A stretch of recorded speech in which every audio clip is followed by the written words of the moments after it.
Hi friends, welcome to MEL updates. ఈ వీడియోలో ఆంధ్రప్రదేశ్లో అక్రమ ఇక్కడ స్థలాలు రిజిస్ట్రేషన్ సంబంధించి మొత్తం రద్దు చేశారు. దానికి సంబంధించిన పూర్తి వివరాలు మీకు ఎక్స్ప్లెయిన్ చేస్తాను. టాపిక్లోకి వెళ్ళిపోదాం. మనం అక్రమ లేఅవుట్లలో రిజిస్ట్రేషన్ బంద్.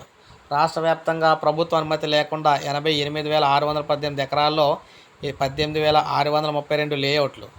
సో గత రెండేళ్లలో జిల్లాలో గుర్తించిన అనధికార లేఅవుట్లు ఇలా ఉన్నాయన్నమాట. అనంతపురంలో 3,238, వైఎస్ఆర్ జిల్లాలో 619, చిత్తూరులో 1,034, కర్నూలులో 780, గుంటూరులో 1259, నెల్లూరులో 1342, ప్రకాశంలో 1847, కృష్ణాలో 1078, పశ్చిమ గోదావరిలో 2,478, తూర్పుగోదావరిలో 2,660, శ్రీకాకుళంలో 1,083, విజయనగరంలో 652, విశాఖపట్నంలో 616, ఇలా మొత్తంగా 18,632 అనధికార లేఅవుట్లు ఉన్నాయన్నమాట. ఈ అధికార లేఅవుట్లో ఎవరు చేసినా రిజిస్ట్రేషన్ అయితే మొత్తం బంద్ చేశారు.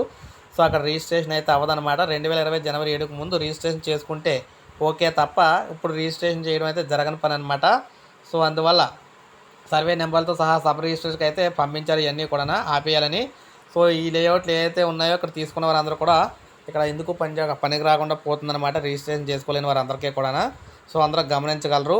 సో దీనికి సంబంధించి మీరు తీసుకున్న లేఅవుట్లో ఇక్కడ ఒకవేళ మీరు ఇంకా రిజిస్ట్రేషన్ చేసుకోకపోతే మీ స్థానికంగా ఉన్న ఆ లేఅవుట్కి సంబంధించి డీటెయిల్స్ అన్నీ తెలుసుకోవాలనుకుంటే ఇక్కడ సబ్ రిజిస్టర్ ఆఫీస్కి అయితే వెళ్ళండి, క్లియర్గా తెలుస్తుంది. సో ఇది ఫ్రెండ్స్ ఈ వీడియో. ఇది లైక్ చేయండి, సబ్స్క్రైబ్ చేసుకోకపోతే మన ఛానల్ సబ్స్క్రైబ్ చేసుకోండి.